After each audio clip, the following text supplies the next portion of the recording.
우린 지난주에 야곱의 가족 70명이 애굽으로 들어간 이야기를 살펴봤습니다.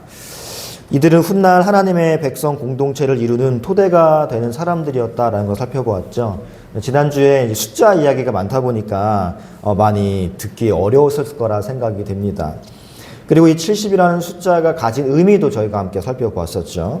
하나님께서 온 세상의 민족들을 나누실 때 그 기준이 이스라엘 자손의 수효에 따라서 정해졌다라는 것도 우리가 살펴보았고, 세계 모든 민족의 구성이 오늘 우리 창세기에서 나오는 야곱의 가족의 수와 연결되는 것도 우리가 살펴봤는데, 그것은 온 세상의 민족들, 세상의 모든 나라들이 사실은 하나님 백성의 수와 깊은 관련이 있다라는 것을 말씀을 드렸습니다.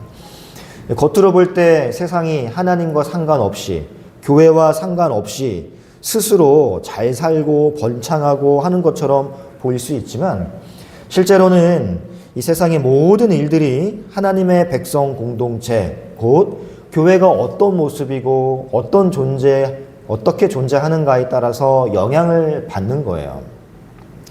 결국 교회의 상태와 역할이 세상 전체의 흐름에 영향을 미치는 하나님의 섭리를 보여주는 겁니다. 오늘은 우리가 28절부터 말씀을 살펴볼 텐데요. 여기서 중요한 주제는 하나입니다. 그들이 머물 땅을 고를 때 기준이 무엇이었는가? 이거예요. 그들이 왜 고센 땅을 선택했는가? 요셉은 오늘 본문에서 야곱의 가족들에게 한 가지를 당부합니다. 우리 31절부터 34절까지를 함께 읽어볼까요? 시작.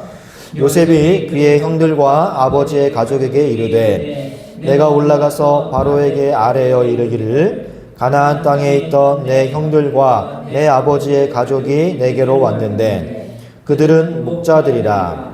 목축하는 사람들이므로 그들의 양과 소와 모든 소유를 이끌고 왔나이다 하리니 바로가 너를 불러서 너희의 직업이 무엇이냐 묻거든 당신들은 이르기를 주의 종들은 어렸을 때부터 지금까지 목축하는 자들이온데 우리와 우리 선조가 다 그러하니이다 하소서. 애굽 사람들은 다 목축을 가증히 여기나니 당신들이 고센 땅에 살게 되리이다. 자, 요셉이 야곱의 가족들에게 당부하는 게 뭐예요?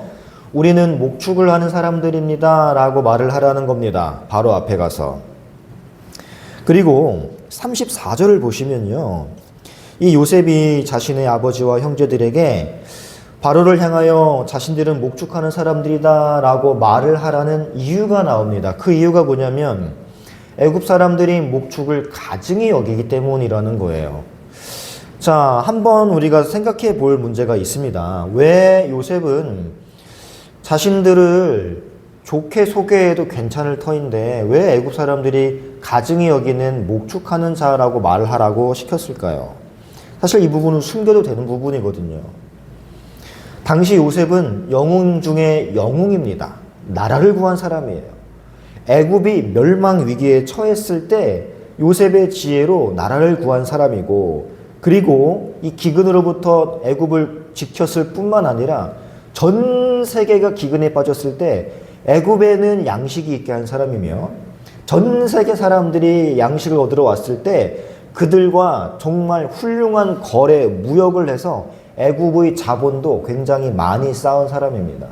애굽이 이만큼 번성한 적이 유례가 없는 그러한 번성을 한 게 요셉식이에요. 정말 영웅 중에 영웅이 요셉이라 그 말입니다. 이런 요셉의 가족들이 애굽으로 이사를 왔을 때 그때 상황을 한번 상상해 보세요. 애굽의 왕은 물론이며 신하들, 온갖 백성들이 요셉의 가족을 어떻게 대우했을까요? 최고의 환대와 최상의 대우를 해줄 것 아닙니까? 영웅이니까. 그런데 이상한 점이 뭐냐면 요셉은 아버지 야곱과 형제들에게 바로와 애굽 사람들이 가증히 여기는 목축하는 자라는 걸 굳이 밝히라는 거예요. 득이 될 게 없거든요. 밝혀봤자. 그런데 밝히라는 거예요. 목자는 애굽 사람들이 천하게 여기고 가증스러워하는데 굳이 자신의 영웅성에 심각한 훼손을 줄 수 있는 목축업을 밝히라는 겁니다. 여러분, 기왕이면 환영과 환대를 받는 게 좋지 않겠어요? 그런데 왜 요셉은 이렇게 할까? 여기에 요셉의 영적인 깊은 통찰력과 의도가 숨어 있습니다.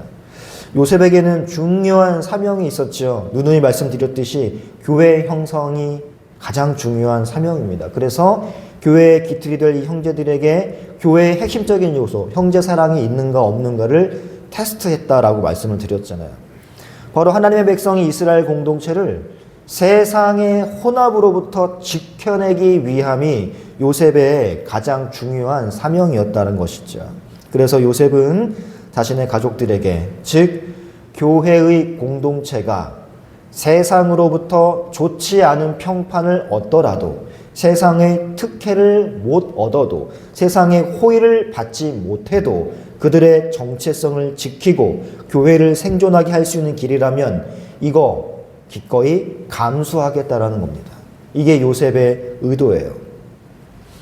여러분, 만약에 야곱의 가족들이 애굽 사람들이 선호하고 존경하는 일을 하는 사람이었다라고 알려진다면 어떻게 됐을까요? 지구상에서 가장 유명하고 인기 있는 요셉입니다. 요셉의 가족이 지금 애굽에 왔어요. 그들이 정착한 고센 땅으로 많은 애굽 사람의 유능한 자들이 찾아오지 않겠습니까? 우리와 교류합시다. 우리와 사돈 맺읍시다. 하면서 친분 쌓으려고 온갖 시도가 있을 겁니다. 애굽의 귀족들, 상류층들 가만히 있지 않을 거예요.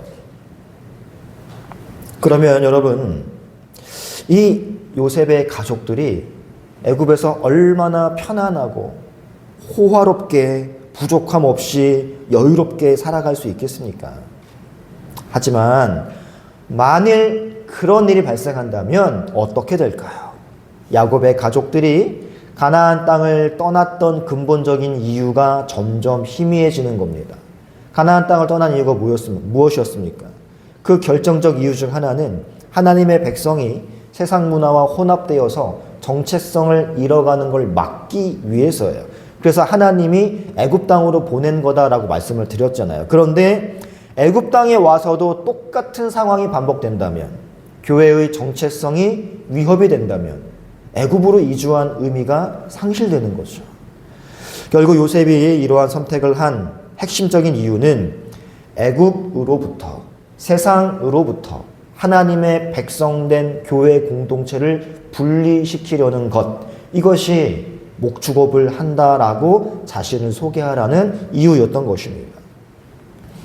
요셉은 자신의 가족이 애굽에 도착했을 때부터 스스로 다른 민족들과 세상과 거리를 두고 살아가도록 지혜롭게 안내한 거예요. 과거 가나안 사람들과 섞이지 않기를 원했던 것처럼 이제 애굽에서도 애굽 사람들과 문화적으로 혼합되지 않기를 바랐던 겁니다. 교회의 순수성을 보존하기 위한 목적이에요. 이것은 단순히 다른 민족을 멀리하자 이런 배타적인 태도가 아닙니다. 세상을 멀리하자 이런 배타적인 태도가 아니에요. 오히려 교회는 세상 안에 있으면서도, 애굽 안에 있으면서도 그들과는 완전히 구별된 독특한 정체성, 소금으로서의 짠맛을 잃지 않기 위해 그 정체성을 올바르게 정립하고 건강하게 성장하기 위해 반드시 필요한 기초가 세상 속에 있지만 세상과의 구별이었던 겁니다. 이걸 우리는 세상 속에서의 거룩함을 지켜내는 것으로 말할 수 있죠. 그래서 요셉은 자신의 가족들이 애굽 사회에서 가장 천대받고 낮은 대우이며 정말 미개한 자로 비추어진다 할지라도 그것이 하나님의 백성으로서의 정체성을 유지할 수 있는 유일한 길이라면 기꺼이 감수하겠노라라는 결단으로 야곱에게 이렇게 말씀하세요 라고 당부한 겁니다. 여기서 우리는 매우 중요한 원리 하나를 발견합니다. 요셉의 이 인사이트에서, 통찰력에서 우리는 정말 중요한 원리를 가져가야 돼요. 하나님의 백성 공동체가 지녀야 할 정체성은 세상으로부터의 구별에서 시작된다는 겁니다. 세상을 등지고 세상과 차단하고 이렇게 하라는 게 아니에요. 배타적인 태도가 아니라 그 안에 있으면서도 구별된 태도.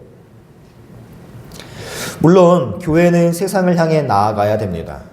하지만 교회가 세상으로 나아간다라는 건 교회가 세상과 비슷해지면서 세상 속으로 스며드는 방식이 절대 아니에요. 오히려 반대입니다. 교회가 진정으로 교회다워질 때 본질적인 모습이 세상을 변화시키는 힘으로 작용하는 거예요. 우리 예수님이 모든 족속으로 제자를 삼아라, 아버지와 아들과 성령의 이름으로 세례를 주어라 라고 명령하셨잖아요. 그것은 세상이 복음으로 변화되는 과정을 말씀한 거지, 교회가 세상의 방식과 문화를 그대로 다 수용해서 이게 교회인지 이게 세상인지 구별이 안 될 정도로 닮아가는 걸 말하는 게 아닙니다. 교회는 세상 속에 있지만 세상과는 다른 가치관을 가져야 돼요. 다른 삶의 방식을 가져야 됩니다. 그 다름이 명확해질 때 비로소 세상은 교회를 통해 하나님을 보게 되고 변화될 수 있는 거예요. 이게 우리가 낼 수 있는 독특한 짠맛이다 그 말입니다. 여러분, 교회가 세상과 너무 비슷해지면, 그래서 아무런 차이를 느끼지 않는다면 세상은 교회로부터 배울 수 있는 게 없어요. 결국 요셉이 보여주는 지혜는 이거예요. 하나님의 백성은 애굽 안에 살아가면서도 애굽과는 분명히 구별된 정체성을 지켜내야 된다는 겁니다. 그리고 그 구별됨이야말로 세상을 향한 진정한 영향력의 토대가 된다라는 거예요. 월요일의 그리스도인이라는 책이 있습니다. 한 번쯤 읽어보시면 참 좋겠어요. 월요일의 그리스도인. 우리가 교회에서 거룩함을 지켜내는 거 쉽습니다. 하지만 월요일부터 직장 생활하고 출근하고 세상과 부딪히며 살아가죠. 그때 우리가 지켜야 할 그 정체성에 대한 구체적인 지도가 그 책 안에 있거든요. 한 번쯤 기회가 되시면 읽어보십시오. 오늘 말씀을 통해서 우리가 배우는 핵심이 무엇입니까? 교회가 진짜 힘을 어디서 얻고 그 힘을 가지고 어떻게 세상을 향해 나아갈 수 있는지에 대한 것. 그것이 우리가 배우게 될 핵심입니다. 교회가 진정한 동력을 얻는 출발점. 교회가 가장 먼저 서야 할 자리는 바로 세상 속에서 구별되는 거예요. 거룩함입니다. 세상을 외면하고 등지자는 말이 아니었죠. 오히려 세상을 진심으로 품으시고 변화시키기 위해서 교회가 가장 먼저 해야 할 일이 무엇인가에 대한 거예요. 그런데 여러분, 안타깝게도 많은 교회들이 이 본질은 뒷전으로 밀어놓고 있습니다. 많은 교회가 교회의 교회다움을 위해 애쓰는 게 아니라 대형화를 위해 애쓰거나 아니면 생존을 위해 애써요. 어떻게 하면 교회가 거룩해질 수 있을까? 어떻게 하면 교회가 애굽화되지 않을 수 있을까? 어떻게 하면 교회가 세상 속에서 교회의 짠맛을 잃지 않을 수 있을까를 고민하는 게 아니라 어떻게 하면 세상 사람들을 더 많이 끌어들일 수 있을까? 여기에 집중을 하고 있다는 것입니다. 많은 교회들이 온갖 방법으로 세상의 방식을 교회 안으로 들여오면서 살아남으려고 하고 있어요. 여러분, 이런 식으로 간다면 교회는 서서히 힘을 잃고 결국 무너질 수밖에 없습니다. 교회가 무너지는 근본적인 이유가 뭘까요? 교회가 복음의 본질에 집중하지 않고 내부적으로 신앙의 기초를 단단히 다지지 않고 말씀과 성경적 가르침을 깊이 배우지 않고 그래서 영적으로 견고해지지 않고 오직 외적인 성장, 외적인 화려함, 숫자 늘리기에만 모든 에너지를 쏟아붓기 때문입니다. 기존 성도들의 신앙적 기틀, 신학적 토대를 탄탄하게 다지기보다 열린 예배, 총동원 주일 이런 걸로 불신자들을 교회 안으로 끌어들이는 것에만 집중했기 때문이에요. 물론 이렇게 생각할 수 있습니다. 그래야 전도가 되지요. 맞아요. 열린 예배, 총동원 주일 전도하기 위함입니다. 그런데 보면 전도를 위한 목적이 아니라 사람 머릿수 채우는 목적의 이러한 행사가 더 많다라는 거예요. 심지어는 여러분, 어떤 교회는요, 교회의 비전이 뭐냐면 불신자들의 취향에 맞는 교회 만들기예요. 불신자들의 취향에 맞는 교회 만들기. 여러분, 이게 교회입니까? 여러분, 복음의 본질보다는 세상 사람들이 좋아할 만한 분위기를 만든 게 목적이 되어버린 교회가 굉장히 많다라는 것, 정말 이건 통탄할 노릇입니다. 교회가 애굽 사람들의 비위 맞추는 거예요. 그래서 목축업이라는 걸 숨기는 거예요. 이거 교회가 할 일이 아닙니다. 여러분, 교회는 언제나 세상으로부터 거룩을 위한 고립이 있어야 돼요. 세상과의 구별을 통해서 말씀 안에 튼튼해지고 난 다음에, 그 다음에 우리가 감염되지 않을 수 있는 힘과 면역력이 생기면 그때 세상을 향하여 출정하는 겁니다. 근데 이것 없이 내실을 다지지 않고 복음에 서 있지도 못하고 영적인 면역력도 없는데 함부로 세상에 나아간다? 우리는 다 감염되어 소멸돼요. 사랑하는 성도 여러분, 교회의 고립, 세상과의 구별된 교회라는 표현은 교회가 문을 닫고 세상과 단절하자, 그런 말이 아니라는 걸 기억하십시오. 이것은 교회가 세상을 변화시키기 위해, 세상을 향하여 출정하기 위해 우리가 그 전에 무엇을 먼저 해야 되는가? 우선순위의 문제예요. 우선순위의 문제. 세상과의 거리두기, 영적인 거룩을 향한 고립을 통해서 이 복음의 순수성, 교회의 정체성, 소금의 짠맛이 확실히 지켜지고, 그러한 과정에서 믿음이 견고한 그리스도인들을 양육해내서 그 사람들을 파송할 때, 그때 세상이 변화되는 것입니다. 근데 안타깝게도 많은 교회들이 이 우선순위가 뒤집혀 버렸어요. 첫 번째 단계는 건너뛴 채 두 번째 단계를 통해서 교회가 화려해지기만을 바라고 있다는 것입니다. 훈련받지 못한 자가, 내실이 튼튼하지 못한 자가, 영적 면역력이 없는 자가 죄악이 넘치는 세상에 침투하면 패배 말고 다른 게 없습니다. 사랑하는 성도 여러분, 오늘 우리는 요셉의 당부를 통해서 교회는 세상 속에서 어떻게 존재해야 하는가라는 본질적인 질문의 답을 얻었어요. 이렇게 요셉이 그토록 원하는 교회로서의 순수성을 위해 고립을 선택했음에도 불구하고 나중에 출애굽했을 때 이스라엘 백성들이 어떻게 됐어요? 상당히 애굽화되어 있는 거 우리가 발견하잖아요.